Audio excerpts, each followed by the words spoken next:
Je parle ainsi dans le monde, pour qu'ils aient en eux ma joie, et qu'ils en soient comblés. Amen. Maranatha.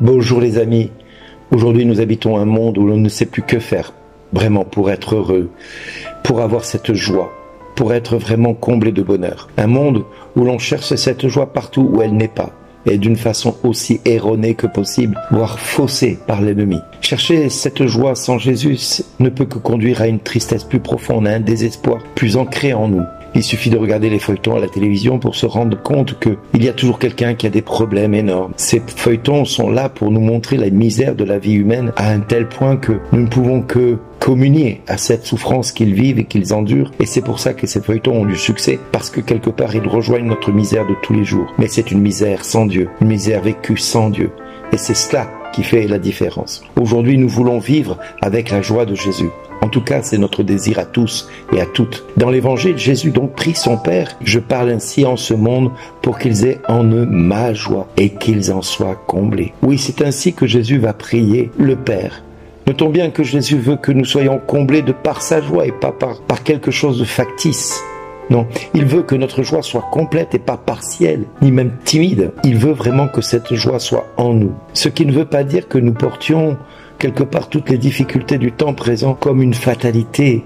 Non, mais comme une grâce qui nous est proposée par Dieu. Oui, porter les difficultés du temps présent comme une grâce, comme un cadeau de Dieu, c'est aussi lui permettre à un moment donné de dire à Dieu, Seigneur, je n'en peux plus, prends mon fardeau. Parce qu'il nous a dit, prenez mon fardeau qui est léger, déchargez-vous de votre fardeau. Et c'est parce qu'il veut que nous nous déchargions de ce fardeau comme un cadeau que nous lui faisons, que lui va nous proposer un autre cadeau qui est léger, un cadeau facile à porter, un cadeau qui va nous combler de joie. Rends-toi compte, mon ami, aujourd'hui, Jésus veut que tu sois dans la joie parfaite et pour cette raison, il veut te faire un cadeau et pas n'importe lequel, sa joie. Alors, si Jésus attend de nous que nous sachions vivre avec sa joie, sans que nous importe ce que le monde va penser de nous, eh bien, la joie de Jésus doit nous imprégner jusqu'au plus profond, jusqu'aux interstices de notre âme, de notre cœur, et venir nous rejoindre sans que la clameur du monde qui nous entoure, qui est totalement superficielle, eh bien que ce monde puisse se vivre, continuer à vivre sans Dieu, mais que cela ne vienne pas nous pénétrer et nous nuire dans notre quotidien. Voilà pourquoi il est important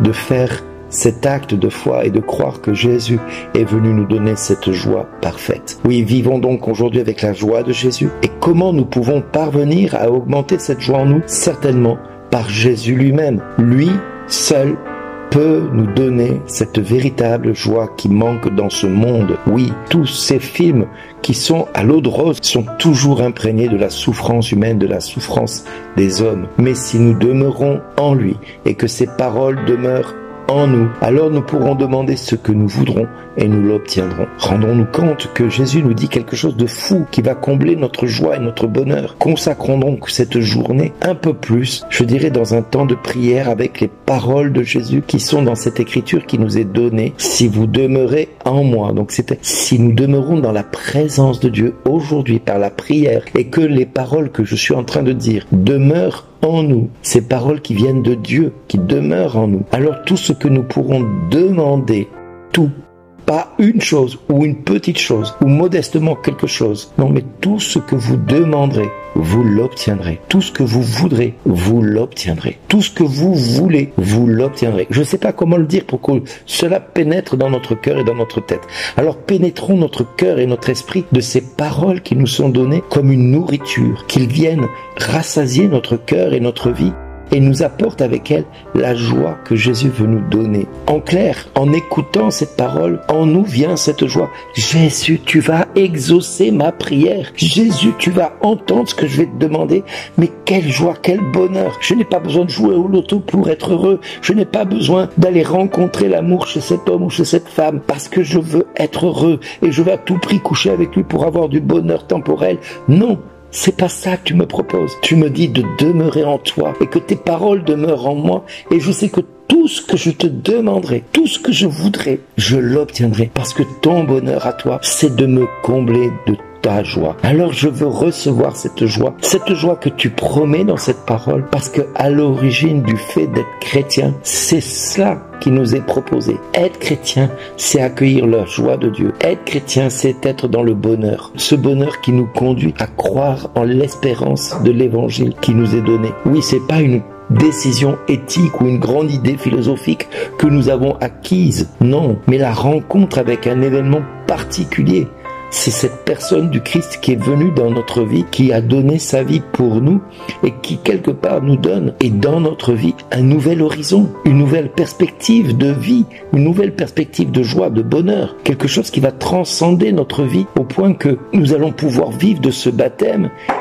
Et non pas comme la totalité des fidèles qui, nés par leur baptême, sont nés avec le Christ un jour, à sa naissance, et ils ont crucifié avec le Christ la passion, et ils sont ressuscités dans la résurrection avec le Christ. Mais voilà, ils le sont que de 10h à midi tous les dimanches, ou de 11h à midi. Et ils oublient que le reste du temps, ils peuvent être dans la joie parfaite s'ils demeurent en Dieu, et que Dieu demeure en eux, et que les paroles de Dieu demeurent en eux. Alors tout ce qu'ils pourront demander, tout ce qu'ils voudront obtenir, et qu'ils le demandent, Dieu leur obtiendra cela en la personne du Christ. Mon ami, si tu ne sais pas pourquoi tu es là aujourd'hui, si tu ne sais pas pourquoi tu es devenu chrétien, voilà une bonne raison de le prendre pour une garantie, une promesse de Dieu, qu'il soit un en nous et que nous soyons un en lui. C'est le désir de Dieu, c'est le désir du Père, du Fils et du Saint-Esprit de faire de toi le temple du Saint-Esprit, de faire de toi une présence à ses côtés, de demeurer en lui et que lui demeure en toi pour que ta joie soit parfaite. Voilà la promesse de Dieu pour cette journée. Si tu n'es pas heureux, c'est que tu n'as pas laissé Dieu demeurer en toi. Si tu n'es pas heureux, c'est que les paroles de Dieu ne demeurent pas en toi. Tout le reste n'est que futilité. Tout le reste n'a aucun sens réel. Ce n'est pas parce que tu seras riche que tu seras heureux. Ce n'est pas parce que tu auras des expériences sexuelles à la pelle que tu seras heureux. C'est pas parce que tu seras plus professionnellement reconnu que tu seras heureux. Non, c'est parce que tu auras laissé en toi le Christ demeurer et que tu auras laissé en toi demeurer ses paroles. Et tout ce que tu demanderas, tout ce que tu voudras et que tu demanderas, tu l'obtiendras. Voilà la source du bonheur, la seule qui vaille le coup d'être vécue. Alors, tu pourras comprendre ces deux mots que je dis tous les matins. Merci d'exister.